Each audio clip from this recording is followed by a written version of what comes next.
నాకెవరూ అవసరం లేదమ్మా. నువ్వు ఉంటే చాలమ్మా. నేను బతికించుకుంటానమ్మా. హాస్పిటల్కి పోతా. హాస్పిటల్కి పోతా. ఏమైందండి? నీకేం కాదమ్మా. నేను బతికించుకుంటానమ్మా. అమ్మా అమ్మా నీకేం కాదు అమ్మా. నీకేం కాదమ్మా.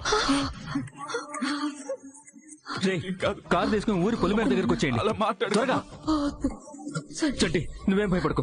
మీ అమ్మకేం కాదు, బండి వచ్చేస్తుంది. మాకెవరు సాయం అక్కర్లేదండి. మా అమ్మని నేను కాపాడుకుంటాను. నేను బ్రతకను. అమ్మా అలా మాట్లాడకమ్మా. నా ఊపిరిపోయేలాగా అమ్మా నీకేం కాదమ్మా. సంతృప్తిగా వెళ్ళిపోతాను నాన్న. నాకెవరు వద్దమ్మా. నువ్వు ఉంటే చాలమ్మా. నేను బతికించుకుంటాను. అమ్మా సింధురా, నువ్వైనా వాడికి చెప్పమ్మా.